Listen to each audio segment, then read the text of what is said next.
Hello and welcome to the Wolves Report. I'm Ryan Lester and thank you for joining us for episode 71, where tonight we'll do our best to analyse the Palace match, analyse the players as well, talk about the transfer window, take your questions and look ahead to the game against Liverpool, a week Saturday, early kickoff at Molineux. Of course, couldn't get through this by myself, so I've got the guidance of club captain Mark Knock and our director of football, Chris Tyler. Not a happy shot this week. Plenty of frustration, not a particularly good performance, and another quite large reality check. Tyler, talk us through Crystal Palace 3, Wolverhampton Wanderers 2. Do I have to? Absolutely. Mixed emotions, really. Now I've had a couple of days to calm down again, which always helps, by the way, Ryan. So thanks for giving us a couple of days. There were periods in the game where I thought we were very comfortable and we were sort of controlling it, really. I still don't quite know how we've let 3 goals into a team that didn't look like they were going to score a goal all day. That's a concern. I'm struggling to see a style of play, a tactic, a strategy under Gary O'Neill. Admittedly, 4 games in, so I don't think we can be too harsh there. So I'm trying to stay as positive as Chris Tyler can in these situations. But the warning signs are there again, aren't they? Semedo 40 yards away from the left back for the first goal. Kilman not aggressive, attacking the ball. Dawson a little bit slow. I mean, they're things we already know about, and I think that's the main concern, and is how quickly can we sort of rectify these errors. Toothless in attack again. Yeah, some people get the same. We scored 2 goals, but let's be honest, first half when we were in possession, we didn't really threaten, did we? They still had the best chance, again, from an error that we've seen 100 times before, a goalkeeper mistake. So, yeah, I'm trying to be positive, but I don't think there are too many. I think, I'm sure we'll come on to it, and I've mentioned to you guys my concerns about the 2 in midfield. They're quite limited. They're very similar. I think it's going to be a tough month with, Liverpool, City and Villa with 3 of the next 4, really. Knocky, similar sort of story to Tyler. What's your take on the defeat at Palace? Yeah, it's a difficult game to kind of dissect, because for patches we were okay. I thought we moved the ball better than them. We probably looked a more accomplished outfit for periods of the first half. It's just absolutely no threat. I understand why Sarabia was brought in, but it's not a game that he was ever going to be able to affect. He did well against Blackpool because he had pockets of space where he can play and he can pick those areas to attack. So I think there's certain games you can play him in that he's going to really enjoy himself. But a game like that one, there was never going to be any space between the lines. There was never going to be any room for him to play. They pressed us, they squeezed us, and he was never going to be effective. And we played him kind of wider than I would wanted him to be. I think if you play him in number 10, you'd have had a little bit more out of him. Cunha, I know he scored, but the game was dead at that point. I don't think he ever got in the game.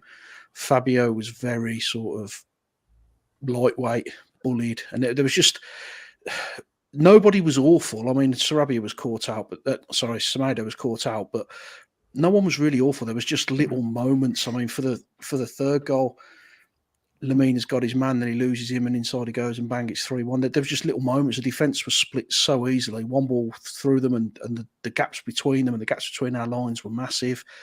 You look at the first goal, which I think was the key moment in the game for me, that he's in the middle of both our centre halves, and no one's took responsibility. And I think that's a bit of a pattern throughout the whole team. There's no one taking responsibility at the moment. I don't feel like there's a real plan A of what we're going to do, and I don't feel like there's a real kind of anyone who's going to grab the game by the scruff of the neck and really carry us through difficult moments like Neves did a few times last season. And I know O'Neill's new in the job, but there's a few worrying signs. A few Dean Saunders-esque moments when he's telling us that we've got in their box 60 times, and he talks about XG, which is great if you're winning football matches, but the performances on the pitch aren't reflecting what I'm hearing from him, really. So, yeah, I'm a little bit concerned at the moment. Just stepping away briefly from the Palace game, just seeing at Sky Sports with breaking news reporting that Wolves will offer a contract to free agent Jesse Lingard in the coming days. Now, whether that means goodbye to Sarabia going to Saudi, whether that's an extra forward because he's not happy with the forwards, interesting move from Wolves there. I don't imagine he'll be alone. We'll be alone in suitors. Imagine West Ham, we're having a look as well. But certainly interesting news and something we will look at more in depth later on after we've talked about that. But it just popped up on my phone, so I thought talk through it. Some really good points from you both, and I can't disagree with anything. And I know we talked a bit. I know we banter off air a bit, but Tyler said before the show that performances have regressed, and he's correct. In the league, I can't argue with that. But equally, we're talking about a manager that's had no pre-season, no real proper time, and Wolves sort of bounced off a really good pre-season game against Stade Rennais when it was a really good game. It was particularly second half. It was quite fast. Wolves seem to have lost that sort of momentum in their play now. Is that a confidence thing, Tyler, or are you genuinely concerned now? It won't take long for the confidence to really dip, will it? It won't take long at all. We beat Liverpool at home last season. Let's hope we do it again. But if we take a bit of a spanking, it's nervous times, isn't it? Am I concerned? Well, you know me, I'm glass half empty most of the time, and my biggest worry this season is the same as every season, is getting to 40 points. Now that's 10, 11 wins. We've got one of them. I'd like to think we could win another 11 games this season, but you look at the teams down there and they're no better than us, but I'd argue at times they're not really any worse than us. I thought, Sheffield United looked really bright going forward against Everton. They had a clear tactic, and I just struggled to see what our plan is. Like Nocky said, I don't know what our style is. We've scored 4 goals this season. All of them have been headers, which is a unique stat, really. We're getting players forward, but it's the same argument in the final third. We're just clueless, aren't we, if we're being honest? And how easy were the Palace goals? They don't have to do anything to score past us. And we've been talking about this for 12, 18 months now, haven't we? It's the same problems over and over again. I don't think you can be too critical of O'Neill at this stage, because he's probably learning the players himself. Like you said, he didn't have that luxury of a pre-season. The thing that worries me, and Knocker said it before we came on air, the best performance was United away, which was a team that was probably almost picked by J-Lo and had been coached by J-Lo, and it's regressed since then. So that would be my concern.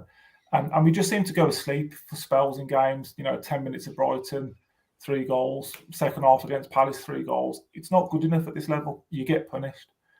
Now, I apologise to everybody for bringing up his name, but I feel like it's important to bring some comparisons to where we're at in our performances. Matheus Nunes, he's obviously no longer welcome in Wolverhampton. His behaviour was disgusting, not that of a professional, and completely disrespectful. He'd have probably got his move anyway, but there is no doubt in my mind that since he's not been in the team, Wolves have missed him. That energy to collect the ball, to open things up. He was brilliant at Man United and ran through them. Obviously, we missed him at Everton. The performance wasn't great, but we got the result. It was clear in that game we didn't have that legs from midfield. It was clear again on Sunday we didn't have those legs again. Nocky, it's a big player to miss. There's a reason why Man City have give us all kind of discounts and paid early 50 millions. When you take a player of that calibre out the team that sort of found his feet in that first game, it's a huge loss. Yeah, I mean, you can focus on the 1 goal and 1 assist, but he's very similar to Adama in that sense that he does a lot more than just the statistics would show. He can pick the ball up, he can drive, he can take you up the pitch, and that's a rare commodity nowadays. Players lot to play their way through, but you lose a player of that quality from a wide attacking area who can get you up the pitch, and you're going to feel it. And you add a Neves into that as well that you've lost, and you're going to be weaker for it. So he left under a cloud. We know that he was always going to go. I don't know why he did what he did, because like you say, that move was always going to happen unless there's stuff that we're not privy to at this moment in time. But you are going to miss him. But players go. Look at Brighton. Look how many of their players they lose every season. They lose players after player after player, and they find a way to go again, to recycle, to get that scouting right and bring players in who can affect it. Now, we've brought some players in now. We knew that Nunes was going to go. I think it was probably the worst kept secret in football that he was only going to be here for 1 season. So the strategy should be in place to replace him. So if we don't get that right, then, you have to look at the recruitment again. Absolutely. We'll talk about potential replacements in the team at the end of the show, but I have got real hope that the Bellegarde coming in, we'll talk about transfers in a bit, but coming in, that kind of player that can pick up the ball, he can win the ball from midfield, drive forward and create. I really think that's been a big miss. I'm not excusing it's not just because one player has departed Wolves, but it's a big reason when you take out someone who was such a big part of that particularly really good performance at Old Trafford. A couple of things that confuse me before we go on to the player analysis. We've talked a long time about Fabio Silva and Cunha, and you guys said before I did that Cunha is someone that plays off the striker as the 10. We saw that at Old Trafford. He was fantastic. We saw it a bit against Brighton, picking up the ball from deep and running in the first half. We saw that. So why on Sunday, Tyler, did Fabio end up playing in the 10 and Cunha ended up playing in the 9? I don't understand. No, makes absolutely no sense. He was coming so deep. But then, like Knocker said, when he was coming deep, he wasn't holding it. He wasn't laying it off nicely. He didn't look very good, did he, in all honesty? For me, he's just got to play on that last man and around the 18-yard box. Just play it on that line, the line of the 18-yard box, and let Cunha do all that. They were almost getting in each other's way. They were making similar runs. They were both dropping in. And that's the concern. I think that's the concern we're talking about around a lack of style and a lack of knowing what they're doing, basically. Fully fair to criticise Sarabia. I've defended him. But when he does get the ball, he is the one that tries to get it in between the lines and tries to make those little passes. He's never been a right winger. Putting him out there, you might as well stick Nocky out there. Do you know what I mean? It is pointless. There is no point doing it. So it just all seems a bit wrong, doesn't it? It's just, Nocky used the phrase, it's not working. And it's early days to say that. But you can only go on what we've seen so far, and it isn't working. Since Man United, I'd argue we haven't been very good, really. And that's a worry. But to answer your initial question, Ryan, I've got no idea. And I've got no idea also why he was taken off for a midfielder when we just equalised and we were potentially on top at that point. It was Sunday league management. Oh, let's take a point. Oh, and then we concede a goal. Oh, quickly, let's bring a striker on. That's not going to cut it at this level either. So he needs to learn quickly from that. Just keeping on that subject, Nocky, for me, Cunha is one of the best ball carriers at the club, if not the best now. Now Nunes has gone. And Fabio, although we've not seen a lot of it, I do believe he's one of the best finishers at the club. And he's certainly one of the best people that finds the space with the running behind. So weakening both players. We've seen Cunha struggle in the past there. We know Fabio's better off the shoulder of the last man. Can you find a reason for it? Is there some... I don't really understand the logic. I know I'm potentially repeating what Tyler said, but it's something that's worth highlighting because I just don't understand, because Cunha looks like a confidence player. He's back in the Brazil squad. His performance at Man United, no wonder he's in it, because he's ran through a team who've spent millions and millions. But I don't understand. Fabio, you want as high as the pitch as possible. You want him in the pockets, having them snapshots where he can find a position. And we've got that natural ability to get into a space and pop on.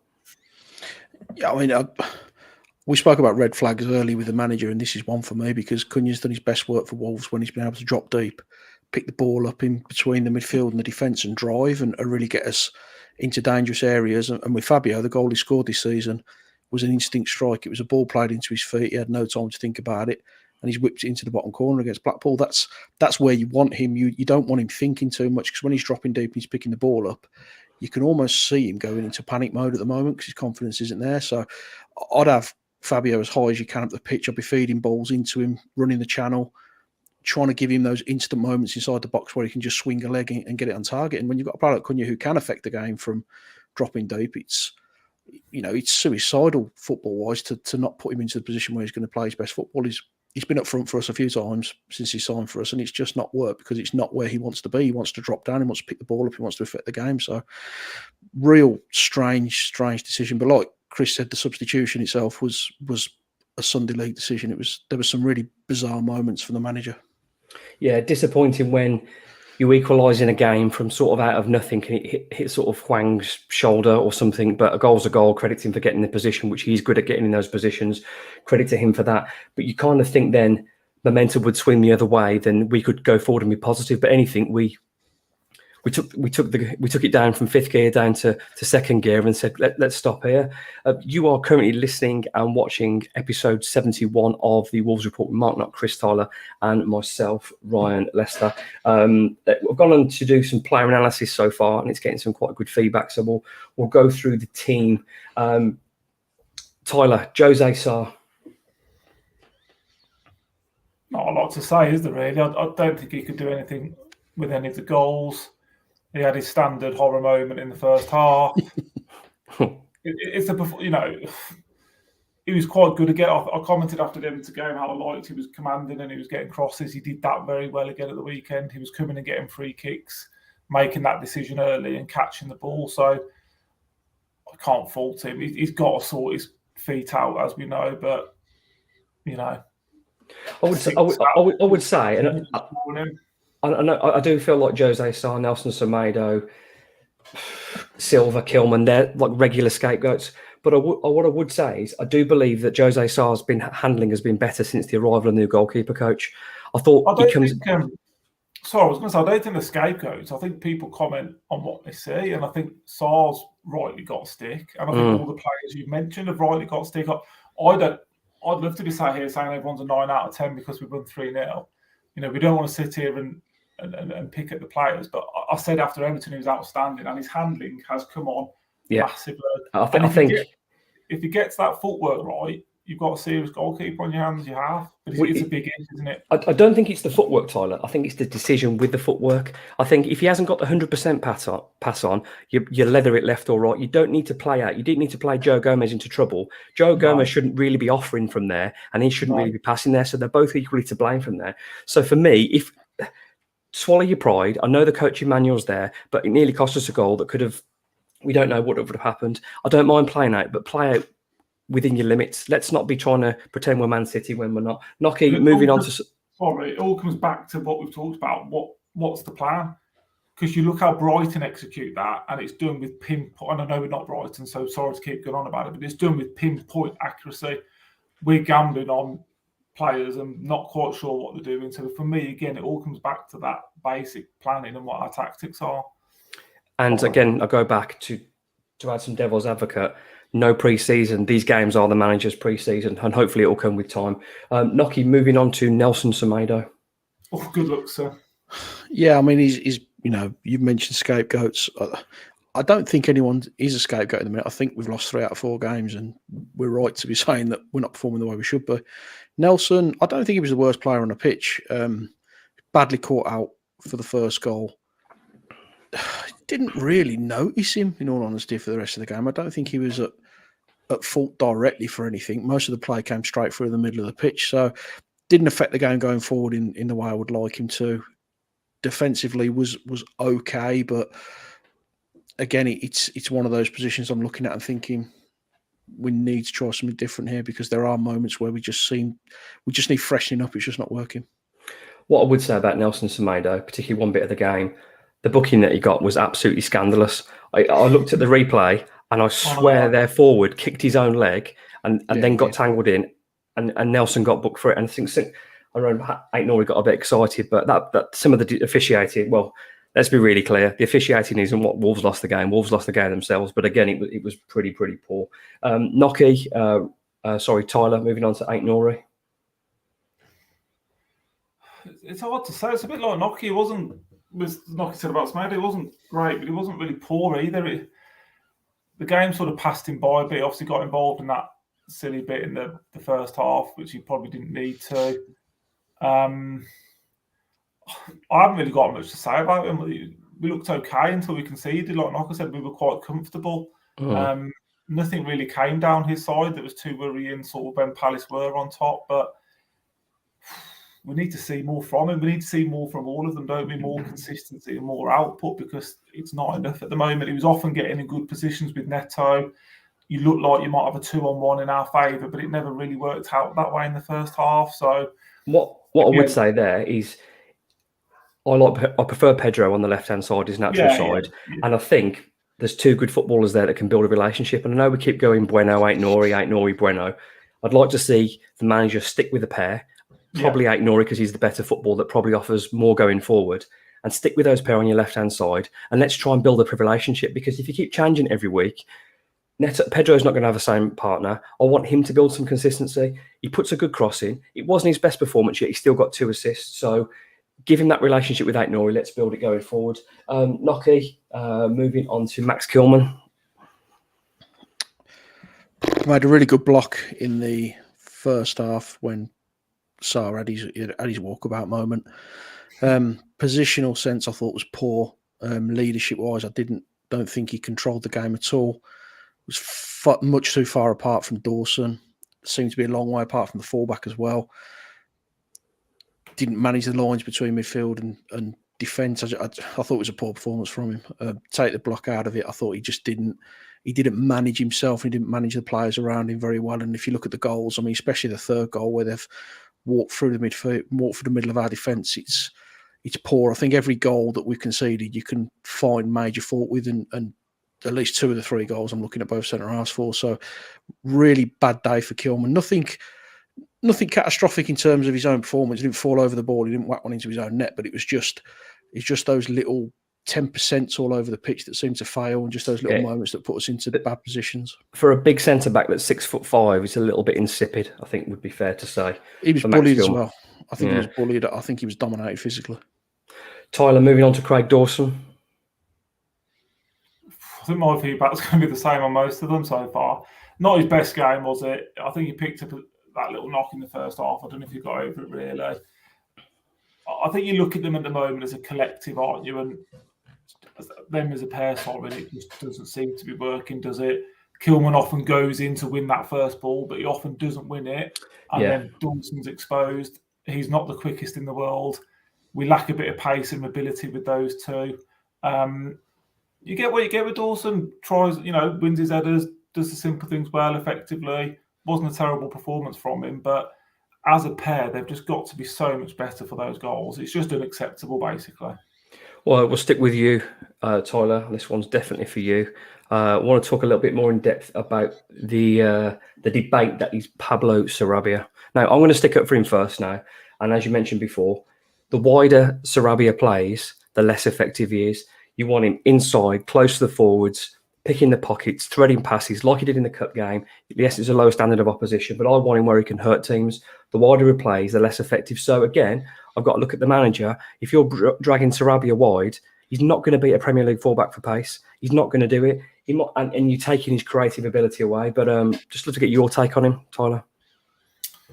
Yeah, I think you've summed it up perfectly. I mean, yeah, he gets a lot of bad press, and maybe rightly so. But we can probably all agree he can play football to a very high standard, and he's got a very good touch, and he looks very neat and tidy. A lot of people in the game are saying just swap him and Cunha for like 10 minutes, see if that does anything. Cunha's quicker, he's physical, he's more aggressive. Just give him that free role playing there. Like you've said, if the plan is to play him wide, pointless, absolutely pointless, waste of time. He's against a physical, quick, strong team like Palace, got no chance. The only thing I'd say on that is, if he was out in that position and he's looking to tuck inside, you'd probably like to see your fullback getting up there, getting beyond and filling that space, which I don't think Semedo did. They don't seem to work that well together on that side, do they? But I think unless he has a run of games in the number 10 role, pointless playing him, really. Yeah, absolutely. Noki, moving on to João Gomez. Not one of his better games, I think it's fair to say. I was expecting a really good season from Gomez this season. He's not really hit those heights as of yet, but we're only 4 games in and he's still young and learning his trade. Look, I thought the 2 midfield were okay. For me, I thought Lemina had a good first half, but as a pair, very similar to the centre-backs. I don't think they work particularly well together against Palace. When you've got 2 holding midfielders like that, there's no way that Palace should be on our back line as quickly and as often as they were. I mean, they managed... Was it like 11 shots on target or something? That shouldn't happen when you've got 2 holding midfielders in front of 2 big centre halves. So he did what he's going to do. He ratted around. He won the ball back, gave away a few silly free kicks. I think he struggled to get into the game. I think he didn't have the room around him. He didn't have the ability to affect the game. And he was similar to the other players. He was okay, but he was only okay. And we need more from the position we're in at the moment. So it wasn't a terrible performance, but we need to see an improvement in that position. I've got to say, I did think in the first half, the midfield pair pressed and worked well, particularly Lemina. He won the ball back. I thought João Gomez was all right. I thought the midfield probably won the battle first half. I did think we controlled that area for the first 45, but Didn't we mean said a lot that in at the the end. start. We said that at the start of the podcast, didn't we? That we were probably the better footballing side, but there's no point being a better footballing side for 45 minutes and then going and whacking 3 goals in your own net in the second half. It means absolutely nothing. If you can't keep that level of consistency through 90 minutes, you're not going to get anywhere, are you? So yeah, it was a decent first half, but is it really relevant when you're conceding 3 goals in the second and getting beat again?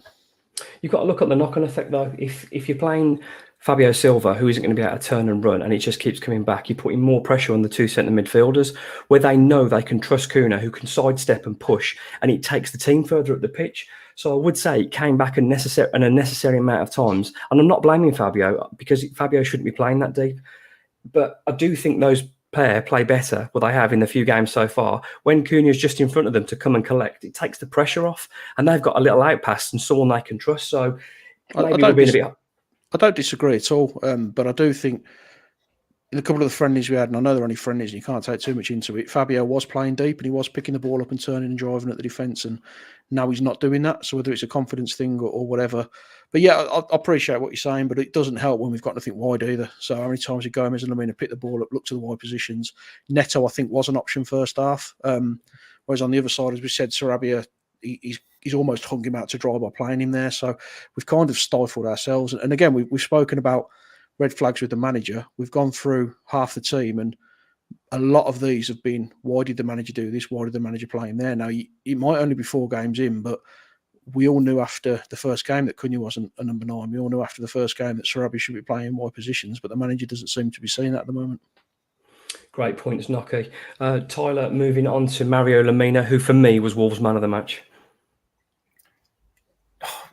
Yeah, but for me, it's a similar point to the centre halves. They're not working. It doesn't work as a two. You were right, Ryan. First half, we were excellent, but how do they tire? Second half, it's noticeably how much those two tire. They can't play full press for 90 minutes as a two. Not many people can. Probably it's impossible.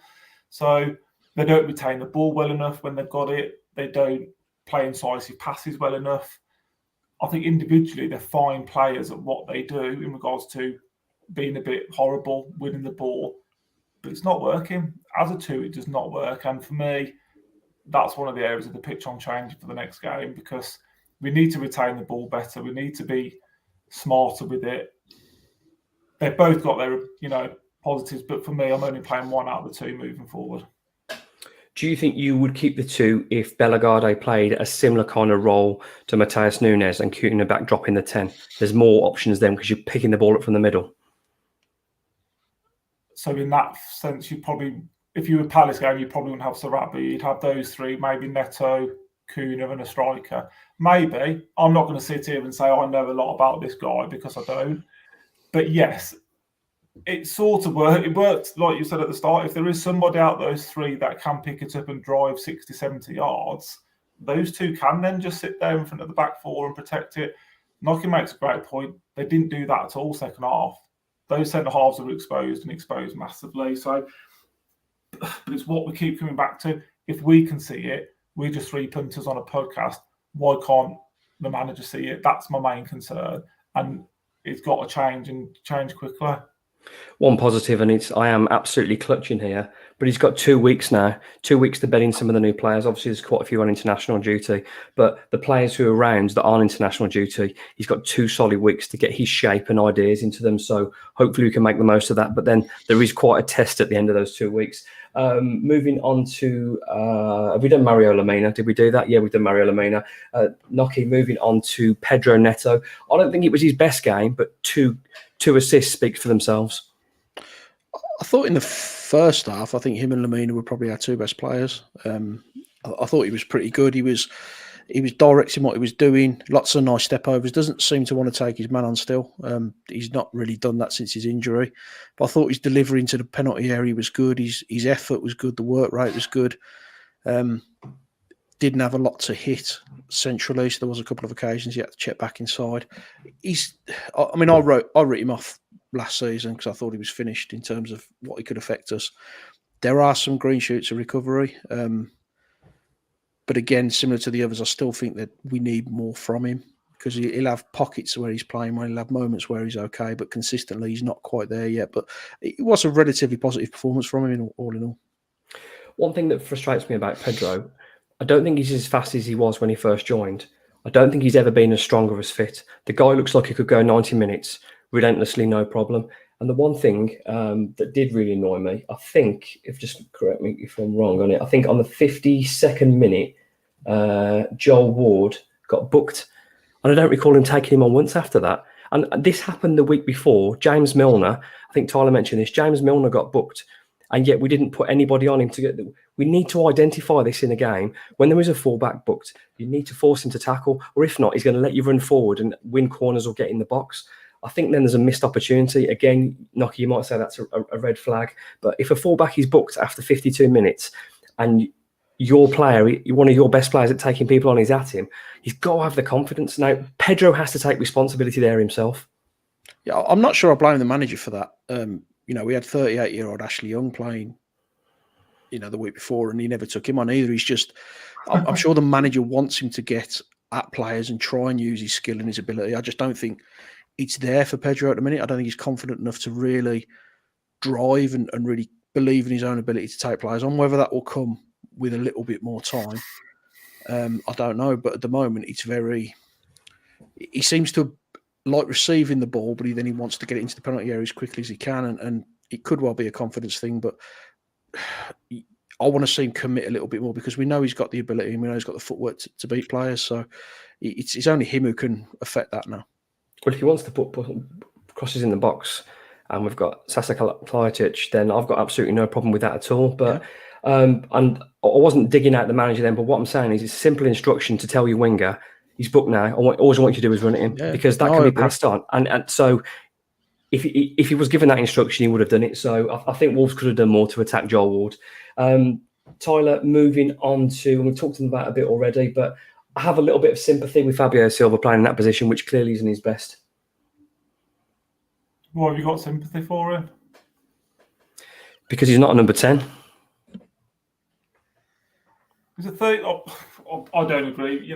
That's all right. I'm sorry, that's what we're here for. That front two cost Wolves £88 million. So you can sit here and talk about it till you're blue in the face, but the output we're getting from both of them is nowhere near where it needs to be. Agreed. He should still be able to, like Nocky said, when he's getting into that space, he should be able to control the ball, turn and do something with it. The amount of time to give the ball away, unbelievable. I don't know if it's a confidence thing, a bit like how you talked about Neto not driving at his man. Fabio doesn't seem to be doing that like we saw him do for other teams. It's just another red flag for me. I mean, Knocker's used that phrase tonight, and I think it's a very good one.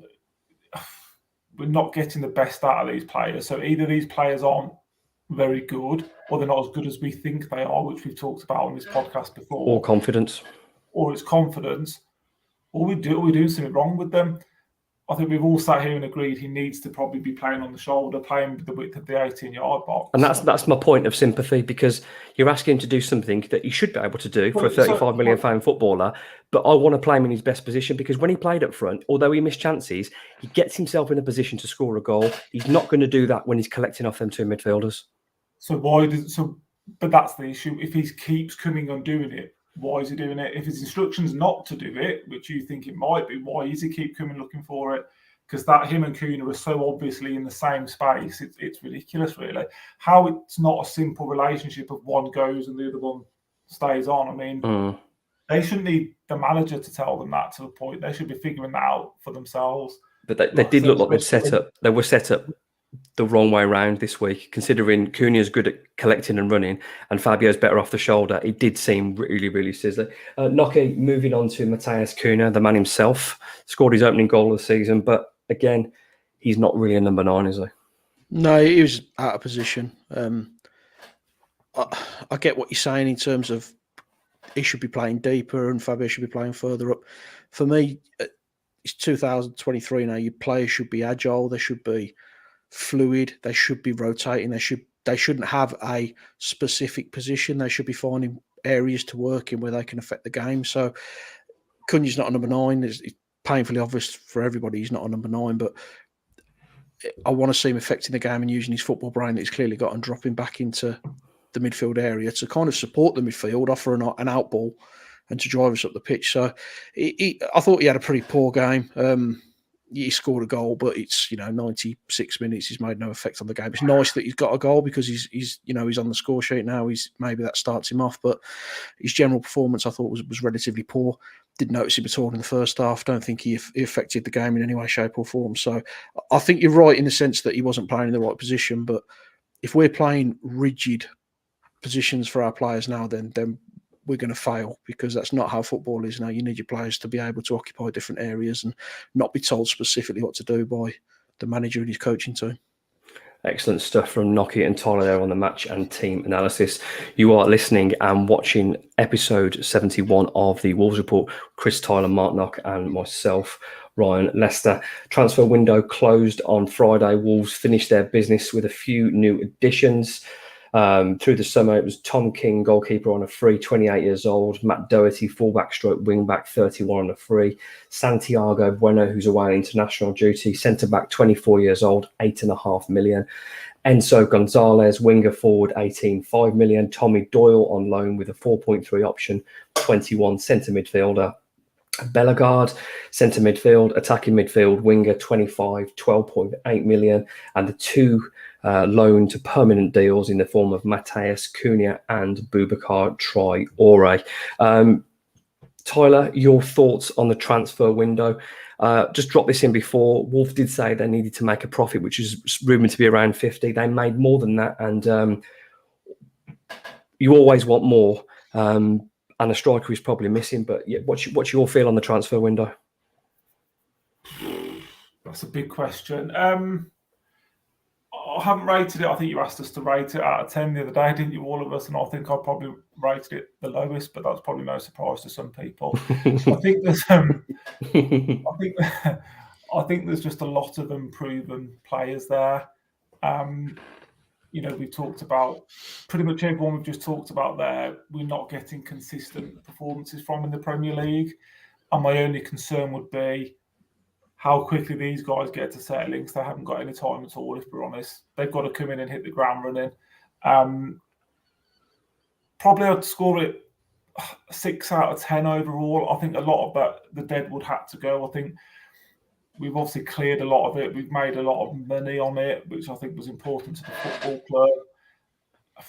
But only time will tell on the personnel. I'm quite interested by the signing that you mentioned, the 12.8 million one, and the guy from Man City. I think those two have to get in the team somehow. We've got to find a way of getting those in.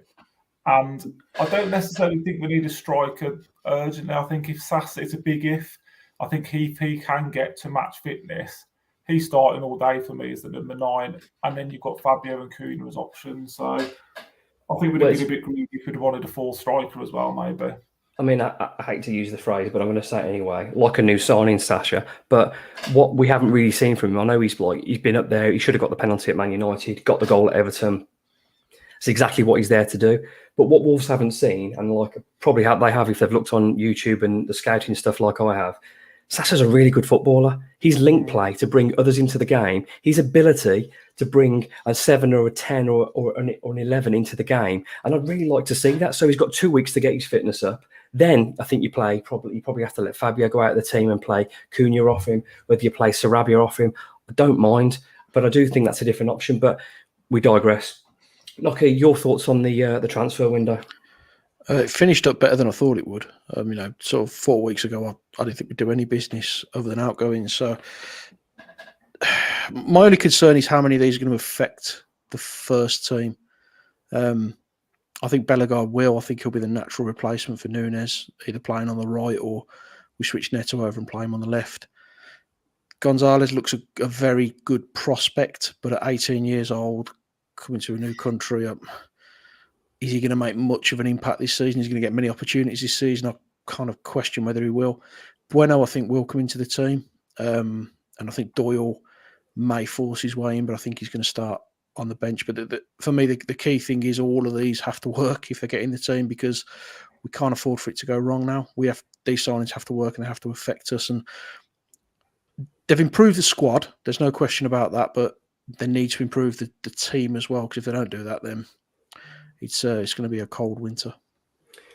No, it's for me. I would rate the transfer window a 7 out of 10. And that's for including outgoings as well, because I know they've recovered a lot of money, and that might mean a lot to fans.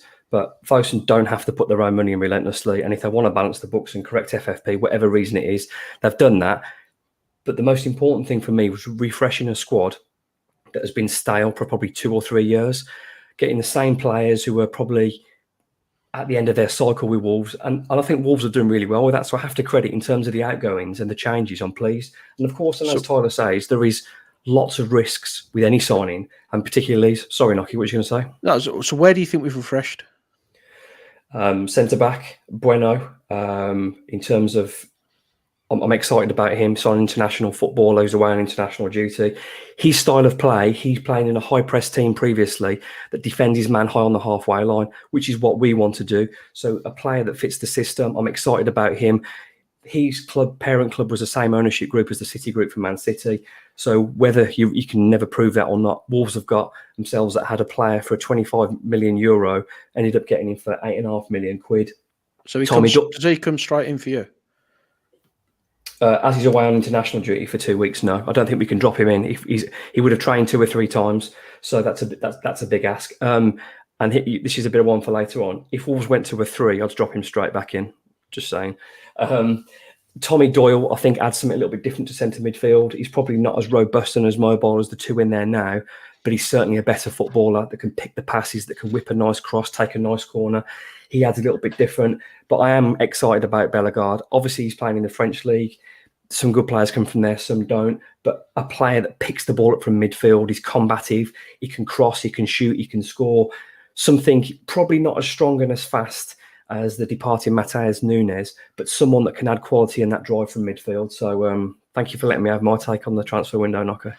So theoretically, if I offered you Nunes, Neves and Pedence back for Gonzalez, Bellegarde and Doyle, you taking it?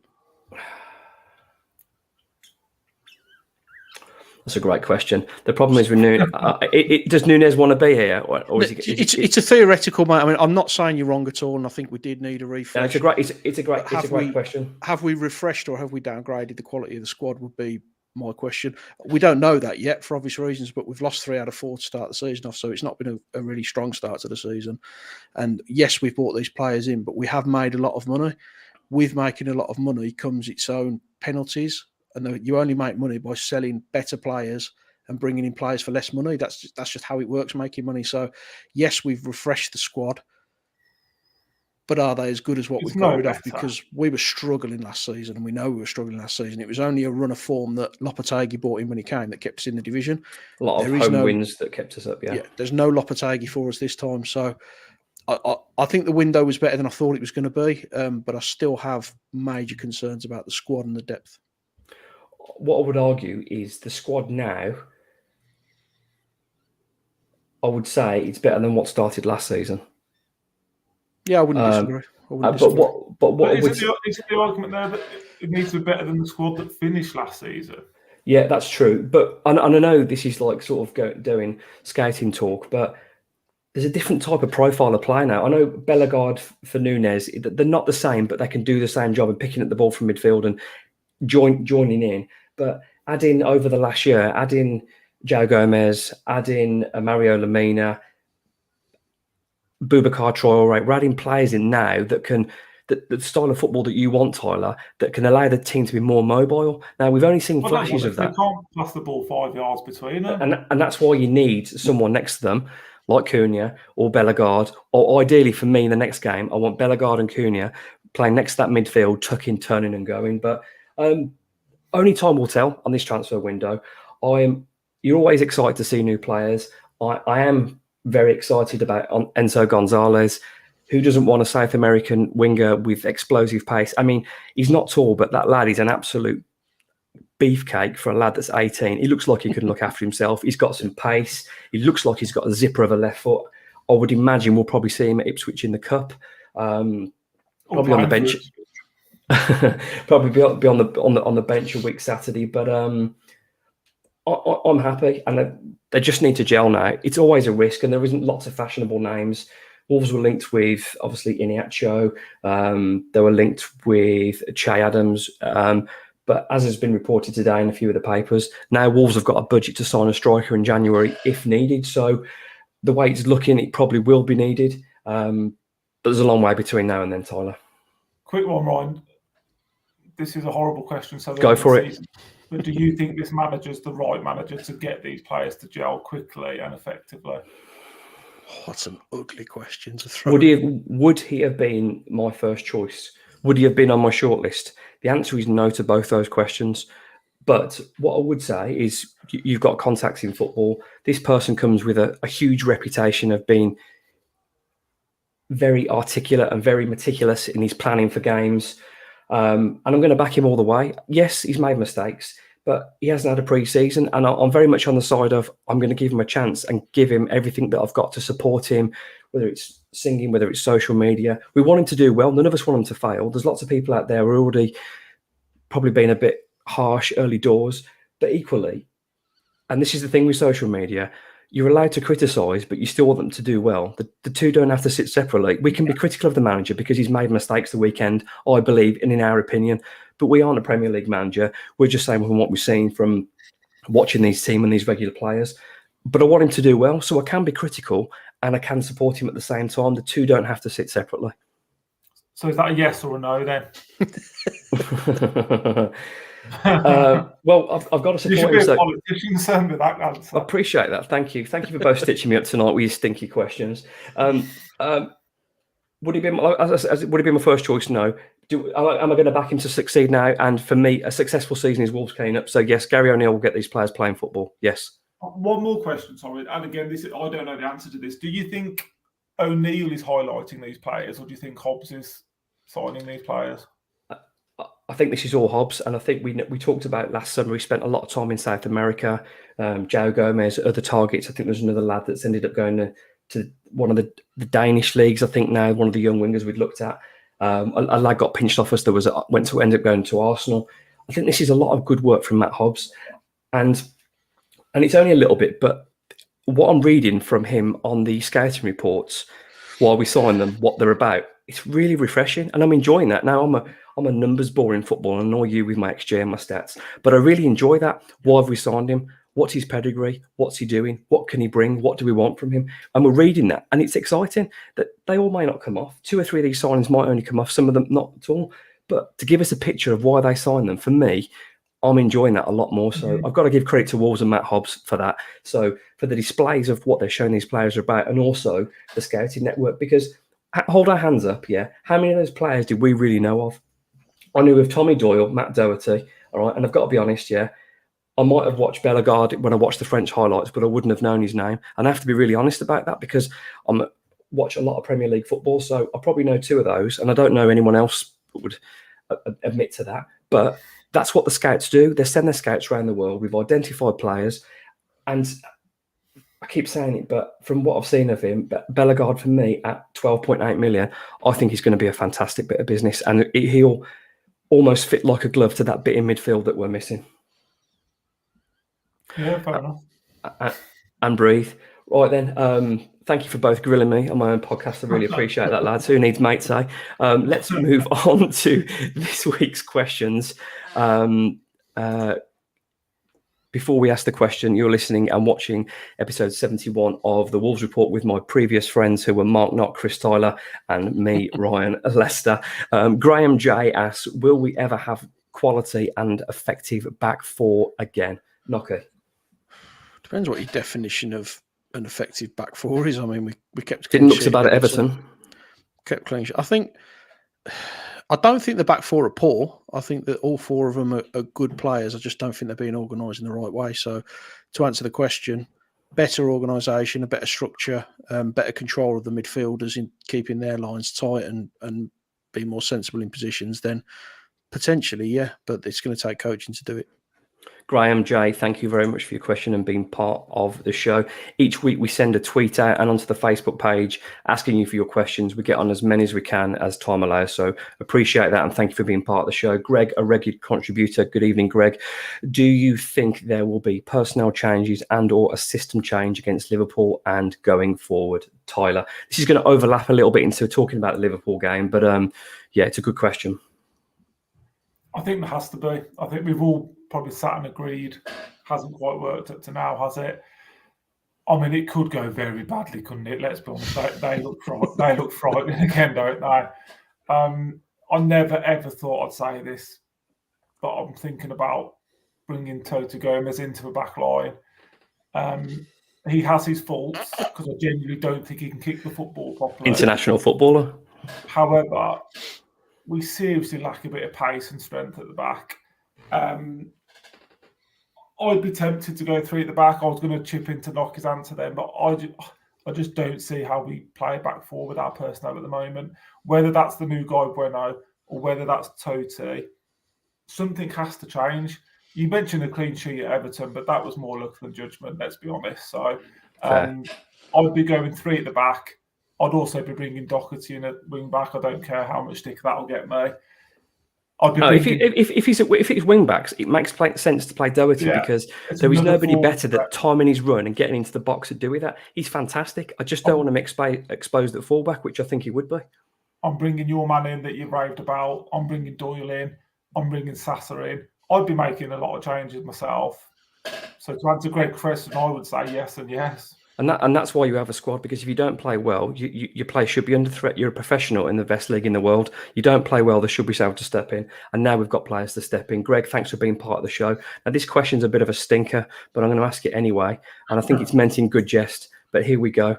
David J, can your mate defend Sarabia anymore? Now, what I would say to Tyler, Tyler, as miserable as he is, he's an absolute purist and he likes silky footballers. And I will defend Sarabia that the wider he plays, the less effective he is. But he's still a professional footballer. And if you're having the argument about Fabio being able to play in a position, you could say the same about Sarabia. I can't defend Sunday's performance because he wasn't very good. Tyler? I can't. No, I couldn't defend his performance. But until he get into like we said, until he has a potential run of games in the number 10 role, I don't think we can ever judge him. The fan base probably seem 60-40 split against him. So that makes you think, well, hang on a minute, there must be something there, but we're not seeing him where we should be seeing him. Yeah. Will he ever make it? Will he bugger off this week to Saudi? Who knows? Is that why Lingard's been looked at potentially? Well, that's it. If Wolves get the money back or make a small profit and Brian Lingard, then we've got a more direct footballer. Jesse Lingard, by the way, let's just have a quick chat about him before we take another question. The Jesse Lingard that came to Molineux 2 years ago and ran us absolutely raggies is the Jesse Lingard you want to sign. The Jesse Lingard that was at Forest that hasn't played for a year, that's done nothing. That's a massive red flag to me. I don't know what's going on with him, but when he plays well, he looks brilliant. When he's not playing, he looks completely uninterested. Just a quick take on that before we take another question. I think you've kind of covered it. He was brilliant at West Ham. He was dreadful at Forest. Hasn't kicked a ball for 12 months. How long is it going to take him to really get back into anything like an effective footballer? But I do think there is a good player there. I think we saw it at Molineux when he took us to the cleaners, and when he was in that West Ham side, he looked a really, really good player, and it looked like United had made a mistake letting him go. So there's definitely potential there, but there's also... We talk about the personalities that we've brought into the club now and how we're trying to change the dynamic in the dressing room. I'm not sure he fits that dynamic. So it's going to be interesting to see how he integrates with the rest of the team. But we need bodies, don't we? We need players who can offer us something different. I think he could do that. So I'm not against it at all. I think if it's another player who can come in and help us change a football match or help us operate in a different way, then he's a free transfer. Why wouldn't we go for it?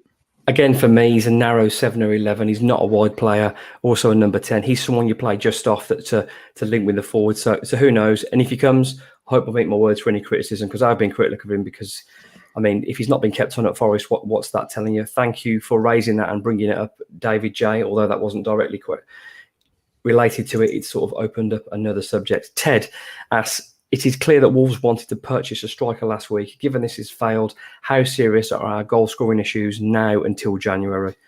Tyler. As serious as they've been for the last 3 seasons. Nothing's changed, has it?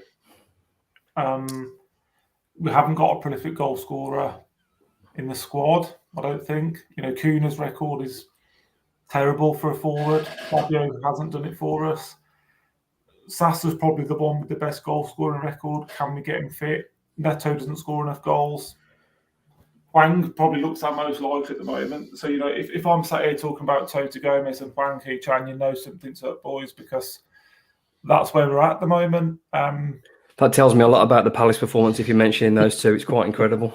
It's a big problem, but it's not a new problem. So, as with the other things we talked about tonight, it needs fixing and fixing quickly. We'll take one more question. We've had so many questions. Thank you. I can't get them all on, but there's some great responses so far. This is a really good one from Koza. Players don't seem to have the bottle to take the initiative in the final third, constantly passing the book for someone else to do it. How do you solve this problem? I think we mentioned this earlier on with Neto. I think some of the players, I think in previous games, Cunha earlier on has taken responsibility, driving the ball forward. Whether he's made a good decision at the end or a good finish or not, he's still done that. I think Neto, although good crosses, needs to take more responsibility.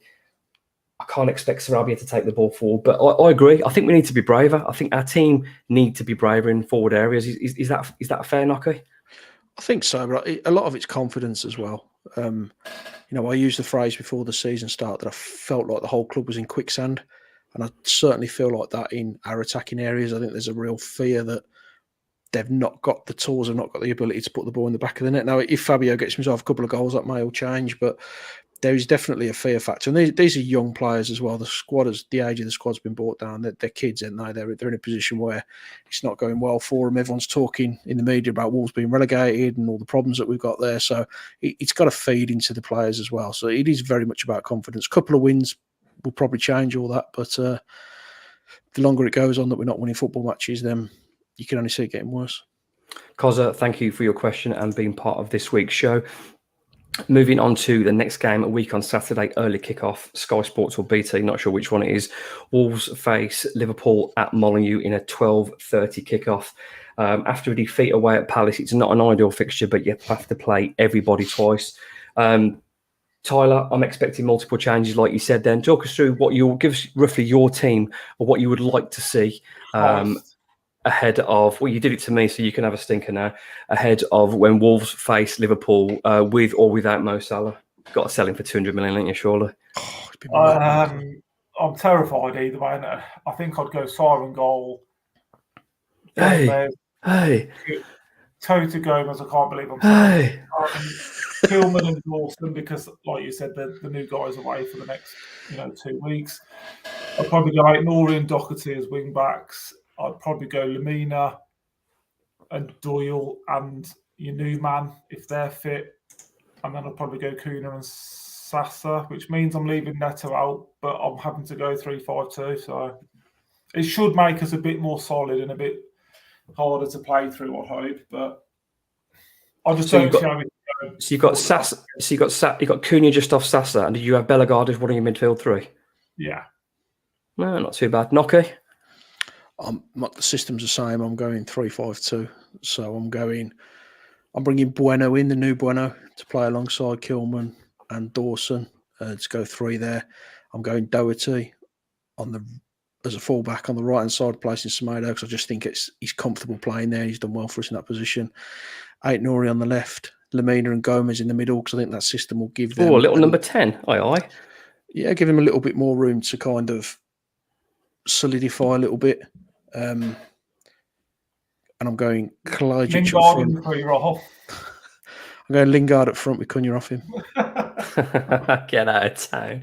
You're a disgrace. No, Kalajdzic should be my... he'd be straight up front for me. Kalajdzic comes in and Cunha plays just off him. And then we've got scope to kind of change the system and the kind of personnel in attacking areas when we get 3 down. I think it will be. I think I'll try to ignore that. I think it will be the similar shape to Man United. I think that'll be the manager's blueprint. I think he'll go back to that. I think Bellegarde will be in. I think it'll be. I think you're right. I think it'll be the same back four. I don't see any change in there. I think Bellegarde will come into mid. But is that a red flag though?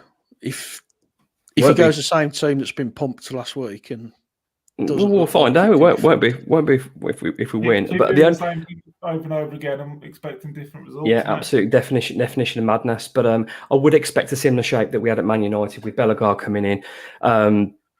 Do we want Sasa playing at Liverpool, or do you want to expose their high line with pace? I don't think that's a game for Sasa because there's going to be no Van Dijk. He's got an extended ban. They play on the halfway line. They will let you get in behind. They don't care about defending. So I want Neto, who else is quick, Cunha. Not really fussed. Well, you could have Sasa in there, but I want pace either side to get in behind because that's the way you're going to get a chance against Liverpool. They will dominate the ball. They will press you, but they will leave space in behind. Time for the predictions. It's a long time to think about these ones. Got a while to the game. Knocker, your prediction for Wolverhampton Wanderers v Liverpool? I'd love to be optimistic, but 3-0 Liverpool. Crikey.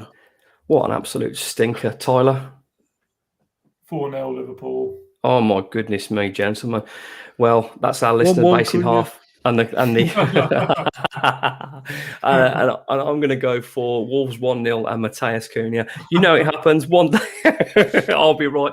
You keep doing this, and he wouldn't hit the floor if he fell on it. So well, I'm going to keep him. If I was powerful enough for my predictions to change the outcome of stuff in the world, I'll be saying different things to Cunha. Trust me. Well, thank you for joining us for episode 71 of the Wolves Report. Thank you to club captain Mark Knott and our director of football Chris Tyler. I'll join you hopefully again in the next week or so for a space, but our next podcast will be in roughly 2 weeks' time. Of the Wolves.